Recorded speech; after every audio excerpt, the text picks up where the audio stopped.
Lucas capítulo 12, verso 16, 21, diz assim: propôs uma parábola dizendo: a herdade de um homem rico produziu em abundância, e arrazoava entre si dizendo: que farei? Não tenho onde recolher os meus frutos. E disse: farei isso, derrubarei os meus celeiros, ficarei outros maiores, e ali recolherei todas as minhas novidades, e direi à minha alma: alma, tens um depósito, muitos bens para muitos anos. Descansa, come, bebe e folga. Deus lhe disse: louco, essa noite te pedirão a tua alma. Que tens preparado, para quem será? Assim é aquele que para si ajunta tesouros, mas não é rico para comprar. Nós começamos domingo passado uma série de sermões com o tema alegria e prosperidade que poucos desejam. Ainda que o teor, a base desses sermões, dessas mensagens, sejam dentro da questão financeira, mas não uma prosperidade como a gente ouve aí fora.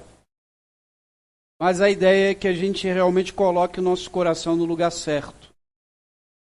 Na semana passada a gente falou sobre alinhar as nossas prioridades, alinhar o que realmente é prioridade para a nossa vida, o que precisa encabeçar o nosso dia a dia.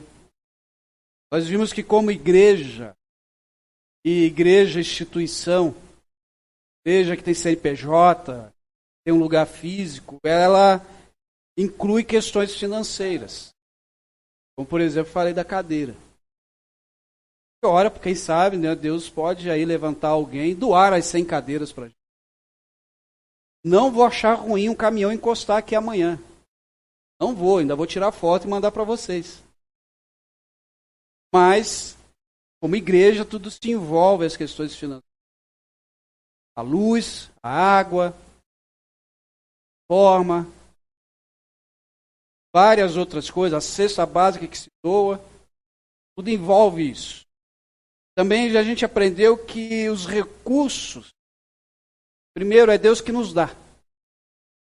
Deus que nos concede os recursos para que possamos administrá-los como os bons mordomos. E aí investir de forma adequada, correta, no reino. Vimos também na semana passada que nós precisamos aprender a controlar os nossos desejos. Essa semana, inclusive, foi uma semana controle de desejos. Terminou hoje, a Maringá liquida. Ela liquida mesmo com as nossas contas, nossas finanças. A gente sai na cidade, ontem quase liguei para o João Antônio. Fui ver algumas coisas para a igreja e tinha promoção de... daquela tentação, né? Já comprar o piso para cá. Aí a Paula falou, vamos ligar. Eu falei, não é assim que funciona, não. Dá para ir ligando, né? Dá para comprar assim. Tem que sentar e ver se tem dinheiro. E os desejos precisam ser controlados. Aprendemos semana passada. Vimos que também dinheiro não é neutro. Jesus vai dizer que ele pode se tornar um Deus na nossa vida. Vai dizer que não dá para servir a dois senhores. A Deus e a Mammon, ao dinheiro. E hoje eu queria conversar com você sobre um teste. Dinheiro como um teste para as nossas vidas. 1 Timóteo 6 diz assim, 9 e 10. Aqueles que desejam enriquecer caem em tentações, armadilhas, muitos desejos nocivos e tolos, que os levam à ruína e à destruição. Mas o amor ao dinheiro é a raiz de todo o mal.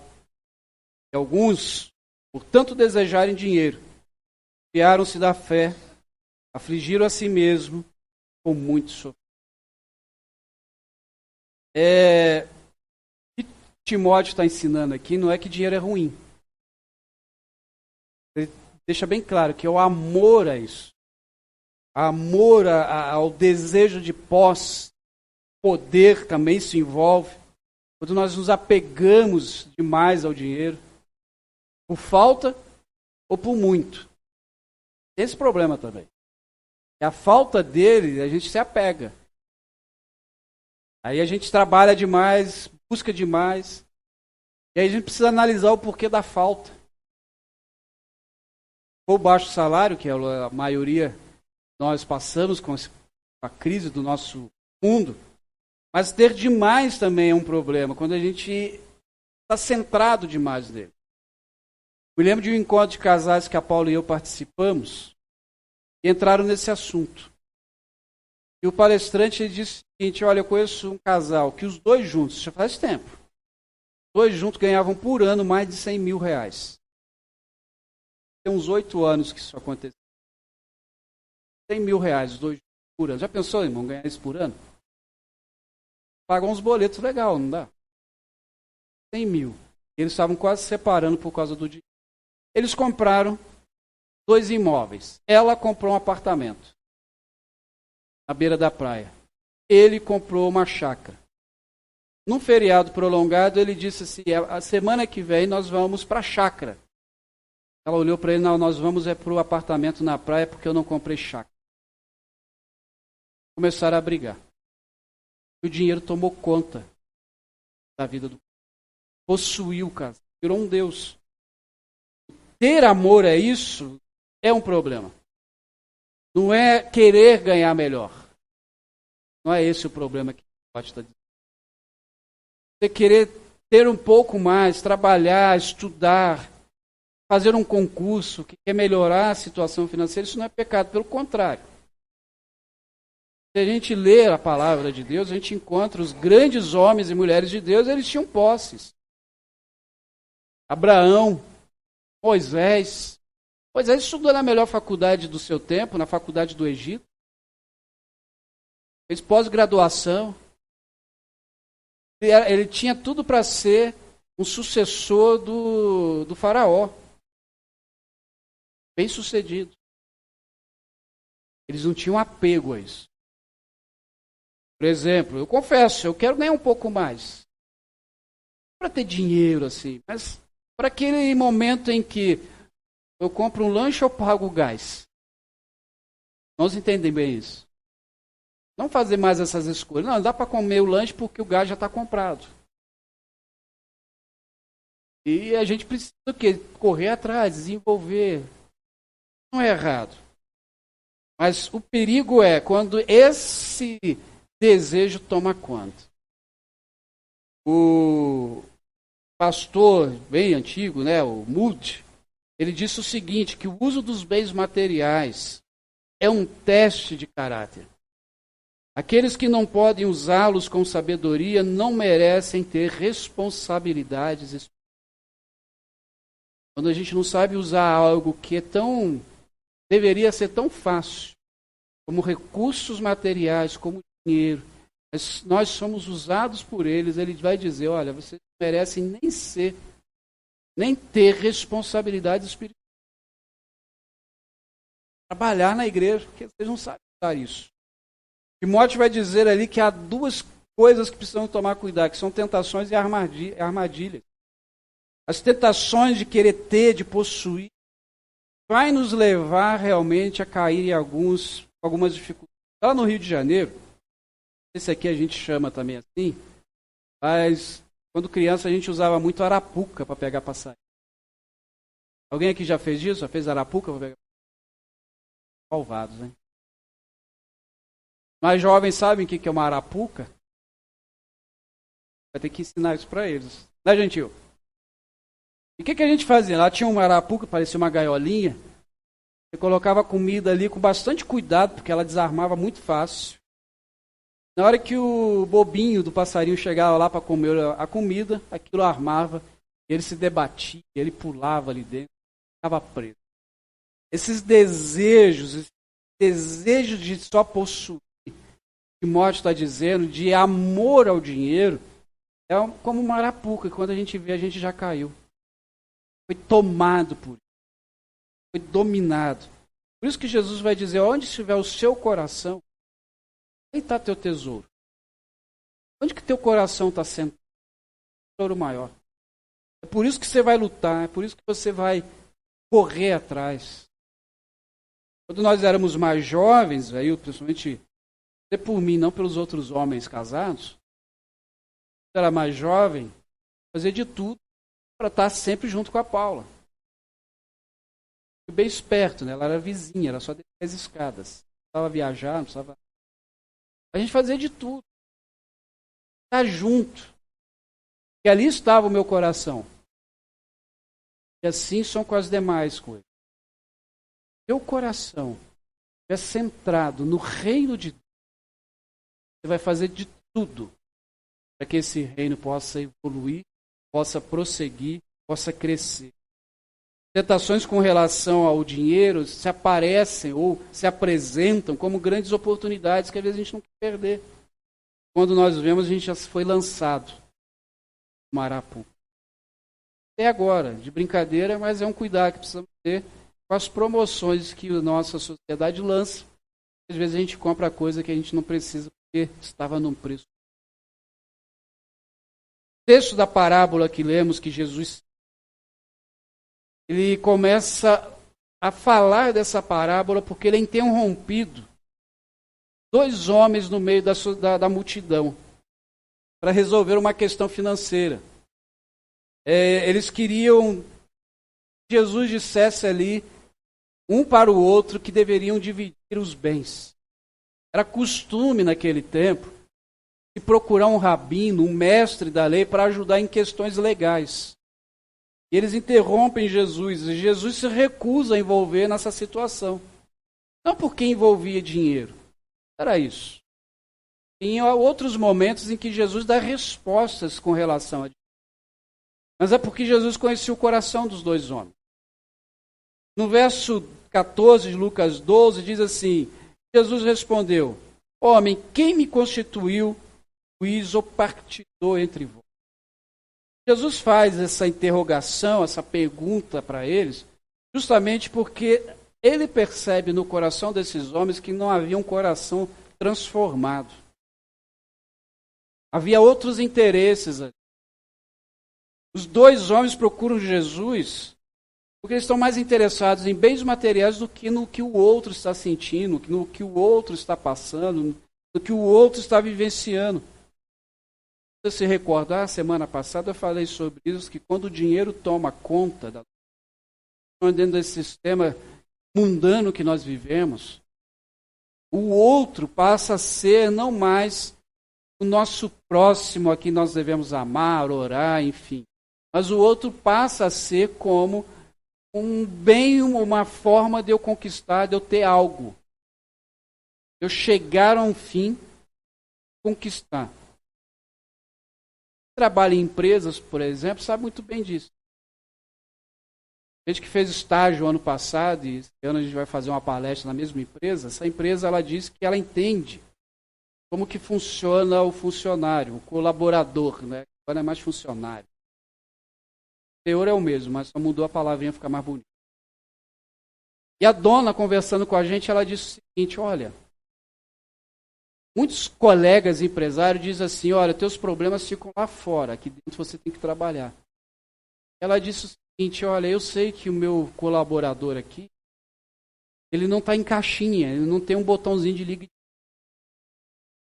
Então a gente procura investir. E a gente perguntou, lógico, né?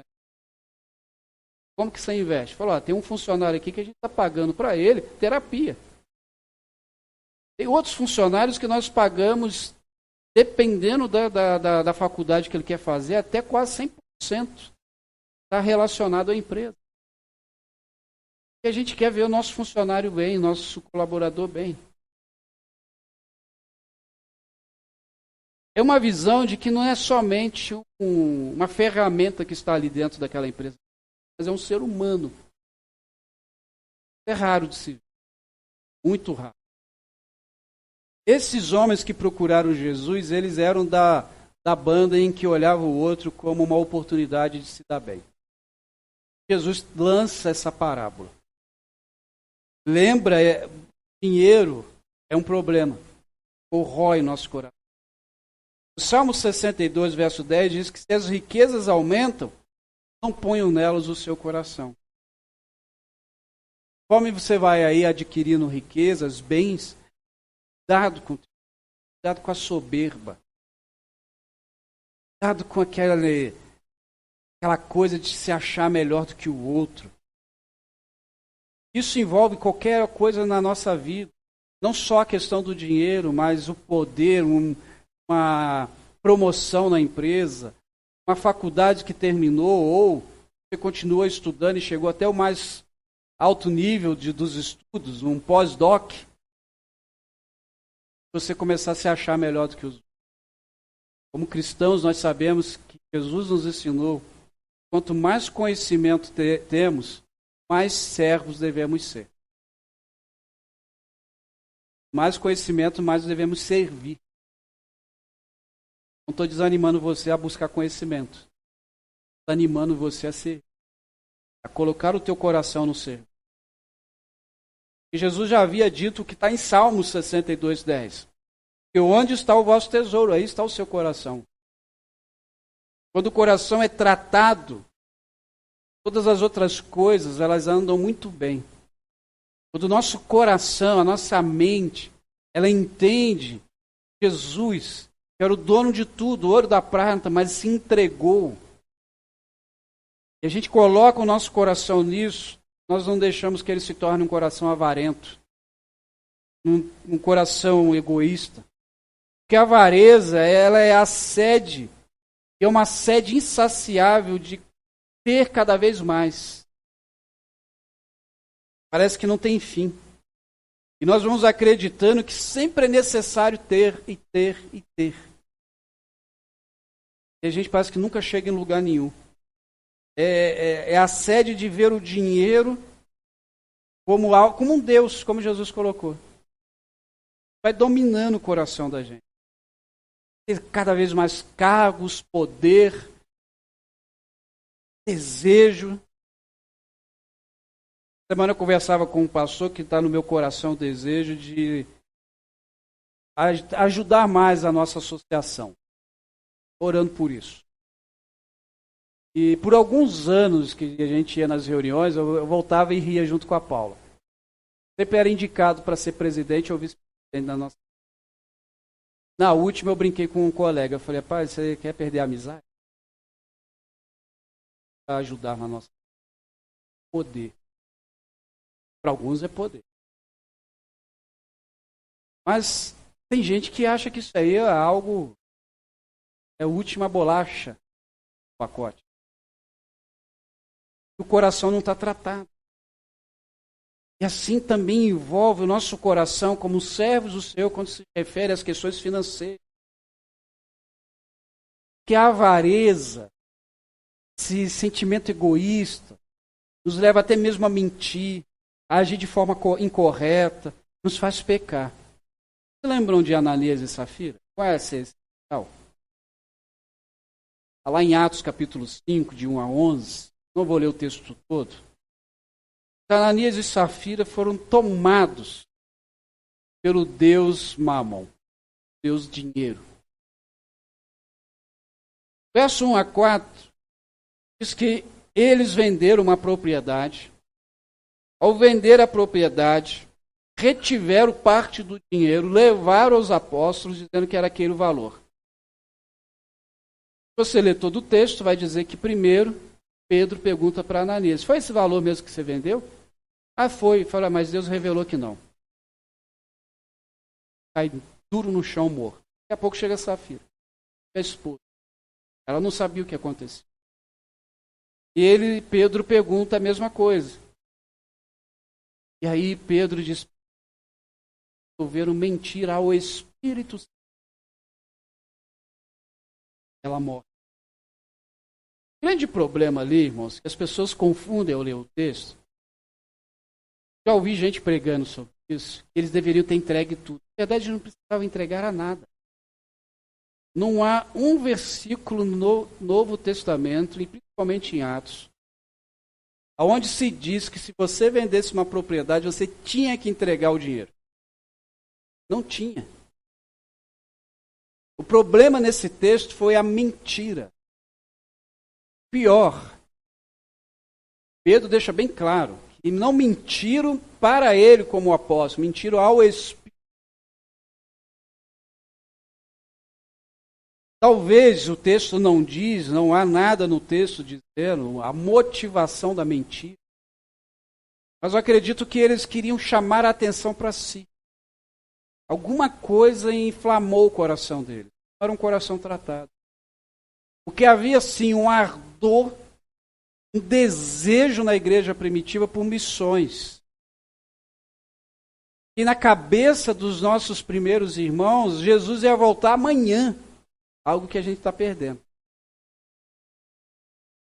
Crer que Jesus vai voltar, a gente está perdendo isso. Ele vai voltar. Vai voltar hoje. Essa igreja, tanto que o apóstolo Paulo, falando à igreja de Tessalônica, falando sobre a ressurreição, Paulo vai dizer o seguinte: e nós que estivermos vivos, seremos arrebatados e nos encontraremos com ele, Cristo, nas nuvens. E nós que estivermos vivos. Paulo tinha tanta certeza já da volta de Jesus que ele cria que ia voltar ainda na sua geração. E a igreja primitiva vivia isso. Então, bens materiais, dinheiro, isso não segurava eles. Atos capítulo 2, verso 45, que a gente gosta de ler Atos 2, vai dizer o seguinte: vendiam suas propriedades e bens, distribuindo os produtos entre todos, à medida que alguém tinha necessidade. Apareceu um necessitado na igreja e já se reuniam. Quanto que precisa? Cantar aqui, vamos arrecadar. Vamos ajudar. Eles não eram presos. Em Atos capítulo 4, 34 a 37, diz que não havia uma pessoa necessitada entre eles. Pois os que possuíam terras ou casas, as vendiam, traziam dinheiro da venda e colocavam aos pés dos apóstolos. Distribuíam segundo a necessidade de cada um. José, um levita de Chipre, quem os apóstolos deram o nome de Barnabé, significa encorajador, vendeu um campo que possuía, trouxe o dinheiro e colocou aos pés dos apóstolos. Talvez Ananias e Safira, vendo esse movimento, pensavam: vou fazer igual. Tá aí, gostei, o pessoal está tendo até status. Não sei se foi isso. Algo os levou a mentir. Algo fez com que Ananias e Safira tivessem motivações. É assustador e ao mesmo tempo desanimador quando a gente encontra algumas situações na igreja evangélica no Brasil, onde as pessoas enchem os templos, não para adorar a Deus, mas em busca de prosperidade que Deus não prometeu. Onde se você entregar 1.000, vai te dar 10.000. Já ouviu isso? Tijolo santo para construção. Cimento ungido. Caneta abençoada para assinar cheque. Bom, só pesquisar no Google. Tem venda de vassoura ungida para varrer pecado da sua casa. E a última na pandemia, feijão que curava a Covid. Imaginando Deus lá do céu. Imaginam tudo isso. Corações não estão tratados. E às vezes eu escuto muitas críticas sobre os líderes dessa igreja. Ou dessas igrejas. Uma vez eu falei para uma pessoa e falou: eu não critico só os líderes. Quem vai nelas? Se elas estão lotadas é porque elas estão indo em interesses errados. Quando a gente vai numa casa do Senhor para buscar a presença dele, a gente não vai pensar para adorar ao Senhor. Quando a gente obedece ao Senhor, diz Deuteronômio. E agora o endereço correto. A Deuteronômio, Moisés vai dizer: vós obedecedes ao Senhor, as bênçãos correrão atrás de você. Se alguém está correndo atrás das bênçãos, que não está em obediência, correr atrás da bênção. Enquanto ele diz, a palavra diz, eu obedeço, elas correm atrás. Me alcançam. Então a primeira coisa que o Senhor ensina com essa parábola é que nossos corações precisam ser consertados. a forma que nós contribuímos. Muitos ainda, infelizmente, ainda não entenderam, por exemplo, o que é dízimo e oferta. Irmãos, dízimo e oferta nada mais é que uma forma de você ser grato a Deus pelo que Ele já te deu. Só isso. E um teste. Teste como, pastor? Um teste que é onde Ele já me deu, e eu vou lá só entregar aquilo que é dele. E a oferta, sim, a oferta eu entrego por amor. Porque eu não quero ver nenhum necessitado, eu não quero ver a casa dele necessitado. E as coisas acontecem. Já disse isso aqui outras vezes. Infelizmente, quem postou isso numa rede social era alguém que não tinha um coração realmente transformado. Eu digo isso porque eu convivi com ela. E ela colocou assim: igreja constrói casas para pessoas sem casas com seus. Eu pensei, legal. Ainda que essa não é a função da igreja. Legal. Sabe quando quem mexe em rede social vai entender, sabe quando dá aquela coceira no dedo para dar uma resposta? Vem não coceira no dedo, irmão. Você vem embaixo assim, pois é, se você fosse um dizimista, talvez isso aí acontecesse em todas as igrejas. Eu deixei quieto. Perdão para orar pela. Ela não tinha um coração ainda transformado. Jesus, nessa parábola, vai ensinar que dinheiro é um teste, porque nós precisamos fazer provisão para a eternidade. Olha o verso 18 e 19. Estou em Lucas 12. E disse: farei isso, derrubarei meus celeiros, ficarei outros maiores, e ali vou recolher todas as minhas novidades e os meus bens. E direi à minha alma: alma, tens em depósito muitos bens para muitos anos, descansa, come, bebe e folga. Irmãos, infelizmente muitos estão tão apegados no tempo chamado hoje. Vivem como se aqui fosse o último lugar para se viver. E a gente não faz provisão para a eternidade. A nossa doação de talentos para Deus. A pregação do Evangelho, com uma dedicação nas nossas devocionais, nossas orações. Se a gente olhar esse texto, essa parábola, o homem não fez nada de errado até a metade da parábola.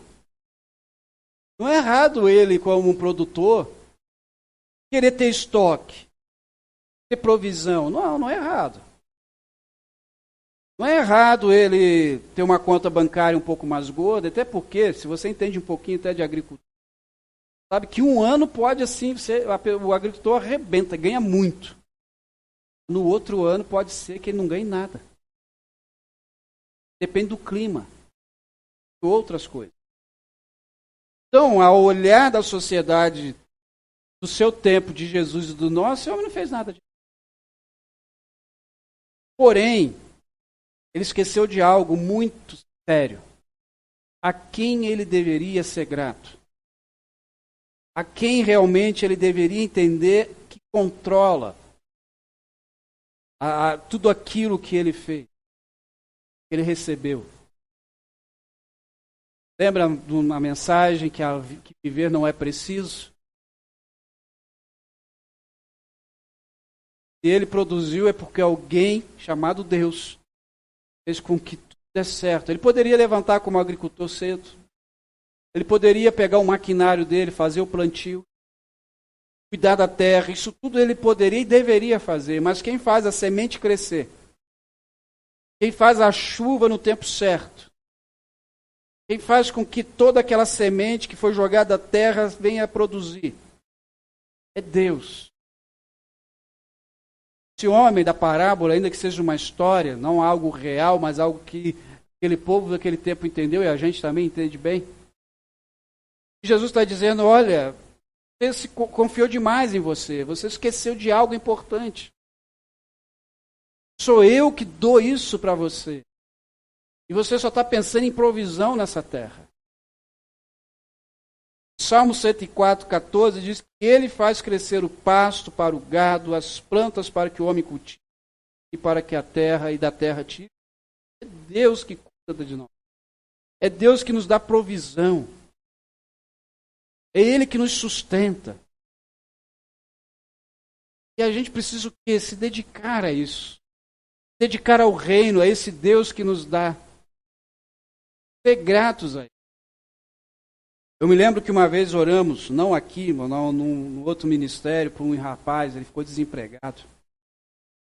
E oramos muito por ele. E ele ia nos cultos, e nós orávamos. Ele conseguiu um bom emprego. Depois que ele conseguiu o bom emprego, ele sumiu da igreja. Desapareceu. Eu ia conversando com ele, falei, rapaz, você sumiu. Oramos tanto para você conseguir um emprego, e Deus te deu um emprego, e ele olhou para mim, não foi Deus que me deu o emprego, eu que consegui. A gente charda onde não tem. Você que conseguiu? É, pastor, eu que consegui. Tá bom. Vai firme na tua fé. Às vezes a gente é tão ingrato com Deus. Dá as bênçãos. A gente se dedica tanto a essa terra, a esse momento que nós estamos. E felizmente a gente vai vivendo isso. Esquece que o nosso sustento vem do Senhor. Muitos têm, infelizmente, não contribuído para o reino porque ainda são gananciosos e ingratos. Gananciosos porque retêm, ingratos porque ainda não entenderam o teste que Deus dá. E aí, olhando para esse teste, terreno, Jesus nos ensina que nós precisamos.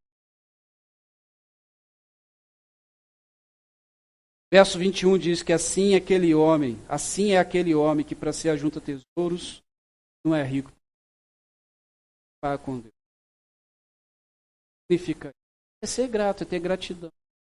É entender todo o nosso esforço só acontece porque Deus nos concede e a Ele nós devemos graça e glória. O levantar de manhã já precisa ser um momento de dizer, Senhor, obrigado. Quem vai de carro, ao entrar no carro, dizer, Senhor, obrigado por esse.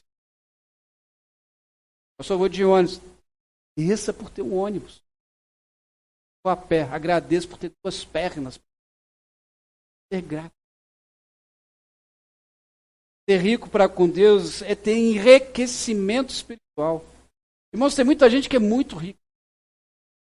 Maringá, inclusive, a gente vê algumas situações de exemplo de pessoas muito ricas.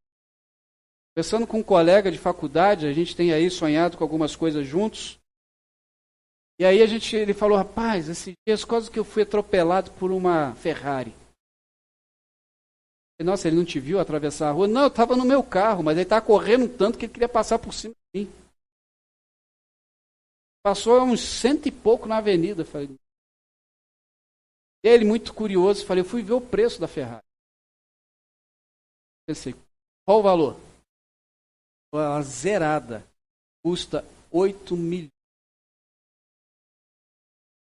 E eu fui ver onde ela estava sendo vendida. Até brinquei, você ia comprar uma?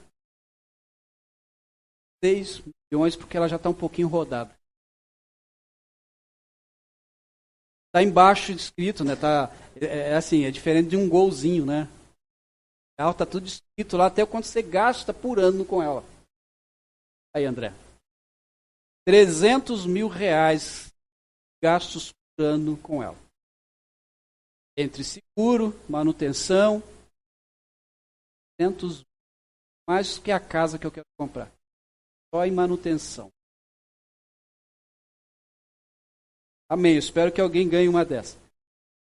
Mas o que eu quero dizer com isso, irmão? Às vezes a pessoa compra e você olha assim, comprar um carro de 8 milhões, tem que ter muito dinheiro. Tão pobre. Pobre de espírito. Tem uma casa destruída. Dinheiro. E ajuda. Muito. Ele não compra a salvação. Não conquista a real felicidade. E muitos amigos que estão em volta, às vezes estão em volta porque a Ferrari custa. Não é amigo. Ser rico para com Deus é ser rico espiritual. Ter prazer de estar com Deus e com as pessoas. Ser rico para com a eternidade. Não tem problema ser rico aqui. Tem. Desde que entenda que essa vida aqui é passageira. Ser rico para com Deus é entender que é Ele que cuida. Jesus vai dizer na parábola que as muitas preocupações podem ser um problema. E esse homem estava muito preocupado com tudo aquilo que ele conquistou. E é interessante, na língua inglesa, a palavra preocupação vem de uma outra língua mais antiga, em que a definição é estrangular. Então, aquele que está preocupado, ele está sendo estrangulado pela preocupação. E algo eu achei bem interessante que diz que a preocupação não nos livra do dia de amanhã e das aflições. Apenas rouba de nós o dia de hoje. Fica tão preocupado, não vive o. Fica tão desesperado, a gente não consegue viver. A gente fica tão angustiado com que aquilo que pode fazer falta, e a gente nem sabe se vai fazer falta, não vive. E aí algumas frases que queria destacar que eu ouço muito como pastor. Foi quando eu trato desse tema sobre finanças. Como eu disse, os irmãos estão me ouvindo talvez nesses 13 anos, acho que é a primeira vez falar sobre isso. Frases do tipo, pastor, não entrego as contribuições porque não sobra. Já ouviu isso? Ou já falou isso? Pastor, só Deus sabe da minha situação financeira. Pastor, se eu entregar, vai fazer falta no final. São algumas das mais corriqueiras. Aí me vem à mente algumas coisas. Primeiro, Deus não quer a tua sobra. Não quer sobra. Deus quer primícias. Melhor. É minha vida. Alguém certa vez disse assim, o Novo Testamento não fala de 10%. Realmente, o Novo Testamento não fala de 10%. 10% é da lei. Vai falar isso em mensagens mais. O Novo Testamento fala de 100%. Entrega total da nossa vida. Entrega total. Meu jeito de ser. Eu não quero minha sobra. Minha vida. Quer que eu me dedique a Ele, porque Ele já se entregou 100% através do seu filho. Semana que vem eu vou falar sobre a parábola, da viúva pobre que entregou 100%. Aquela mulher representa a entrega de Jesus. Ele não quer minha sobra. Quem é que gostaria de comer a semana toda as sobras? Não é que sobra é ruim. Normalmente segunda-feira é o dia da sobra. Sobrou do almoço. Lá em casa é assim. É francesa. Mas você consegue todo dia. Bate alguém na tua porta, eu trouxe aqui a sobra para você. Faz isso com. E quando a gente ora a Deus, por algo que a gente deseja muito, Deus não dá, a gente reclama com Ele. Deus quer o melhor das nossas vidas. Segundo, realmente só Deus sabe das tuas questões financeiras. E muitas vezes nem você sabe. Só Deus sabe. E só Deus sabe que você tem sido infiel, só Deus sabe que você tem sido negligente, só Deus sabe. E terceiro, não vai fazer falta no final do mês. Está fazendo. Muitas vezes a gente erra no orçamento. Eu aprendi a fazer orçamento familiar muito tarde, 2006. Digo tarde porque eu já tinha um tempo de casado. Foi quando, por imprudência, fizemos uma viagem para o Rio visitar a família. Não calculei nada. Peguei o Chevetão 79, abasteci, colocamos as malas, viajamos, voltamos. Quando cheguei, pegou junto os boletos. Quando sentei para fazer as contas, o orçamento ele não estava estourado. Não tinha palavra para o orçamento. Estava estourado. E aí bate um desespero. Levei 6 meses para acertar as contas. Mas nunca deixamos de entregar aquilo que era do Senhor. E aí a gente ia fazendo os cálculos para poder pagar as contas. Dali para frente a gente entendeu que precisa fazer orçamento. Dar nome. Já sabia que ia faltar no final do dia. Por que eu estou falando isso? Porque às vezes a gente murmura, a gente é grato. A gente bate o pé, diz que não dá porque a gente é ingrato. Ele já nos deu tudo. O que nós temos, ele. Só disse assim, ó, toma aí, Flávio, administra. É meu, mas eu estou te emprestando. Eu falei semana passada do carro. O ninho. Digo isso não com orgulho, mas que já botei 7 pessoas dentro dele. Aí, mas faz a fila que cabe 7. Eu disse, Deus, o carro é teu. E eu preciso dar carona para os irmãos pro cu. Deixa quebrar, não. Lógico, tem um puxãozinho de orelha. Deus usa a esposa para falar, sabe que sem prudência, né? Mas não vou reclamar, é Deus que deu, o carro é dele. Querido, a gente precisa ser grato, contente com aquilo que a gente já tem. É pouco, pastor, então ora. Ora a Deus para te dar sabedoria, para te dar condições, você ter mais. É isso que ele nos ensina, para orar a ele. E se ele achar um coração grato, um coração que já foi aprovado no teste, com certeza ele vai dar. O dinheiro se torna um teste justamente que a gente olha para ele e diz, é você que manda em mim. Como que a gente vence esse teste? Como que a gente é aprovado nesse teste? Colocando Deus em primeiro. Demais coisas vão ser ovelhas do Senhor. É Ele que cuida da gente. Nós somos filhos e filhas dele, da sua família. E ele não vai deixar fazer falta daquilo que é necessário. O problema é que a gente reclama daquilo que não é necessário. Quantas vezes a gente olha e diz, eu queria tanto ter tal coisa. Conheço um colega que a filha comprou um iPhone de 7 mil reais. Eu pensei, para quê? Aí, pastor, mas é que eles têm condições. Não tem. Porque a sociedade em que ela estava incluída, iPhones eram de 10 mil para cima. O que é você carregar um carro no teu bolso? O preço de um carro. Ontem eu vi um carro vendendo lá no centro da cidade por 9.500. E a gente não sabe lidar com os nossos desejos. A gente esquece que isso não é necessário. Necessário é aquilo que Mateus capítulo 6 já nos diz. O que comer, o que vestir. E aí ele diz, olha, se colocarmos o reino de Deus como prioridade, todas essas coisas vão ser... Vamos ouvir. Agora igual professor.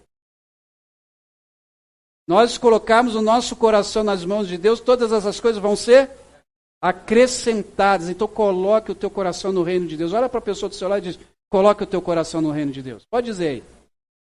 Agora repete para quem falou para você. Isso precisa ficar gravado na nossa mente, irmãos, porque nós estamos vivendo, infelizmente, um tempo de igreja. Entenda, não estou falando de IBG somente. Mas um tempo de igreja que as coisas do reino ficarem em terceiro plano. A gente está mais preocupado com a gente mesmo. Meu futuro. Aquilo que eu vou ser. Esquece que só vou ser alguma coisa se Deus me der. Sei que é chato, mas eu vou fazer de novo. Estava lá na UTI. A única coisa que eu pedia para Deus era dar mais uma chance. Aquilo que eu não estava valorizando direito. Depois que você vai para lá, você vê que a vida é muito curta. É assim. A gente valoriza muitas coisas, o que não é tão necessário valorizar. Romanos 8,30 diz que aquele que não poupou a seu próprio filho, mas o entregou por todos nós, como não nos dará juntamente com ele, e de graça, todas as coisas. Como disse o João no início do louvor, todas. Tudo é tudo. O apóstolo Paulo está dizendo é o seguinte: se Deus não poupou o filho por amor a você e a mim,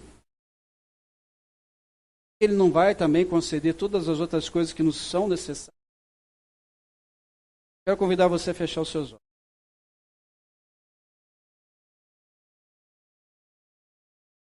Você agora pensasse como tem sido o teste do dinheiro na tua vida. Isso aí, eu não tenho muito, não estou falando em quantidade, estou dizendo como que ele tem mandado em você. Pai, em nome de Jesus, o Senhor sabe das nossas fraquezas, nossas limitações. O Senhor sabe se a gente está sendo ou não aprovado no quesito financeiro. E talvez possamos estar sendo desaprovados. O nosso coração ainda está errante, não está centrado no Senhor. E, Senhor, a gente pensa tanto em necessidades que não são necessárias. Esquecemos que quem nos sustenta é o Senhor.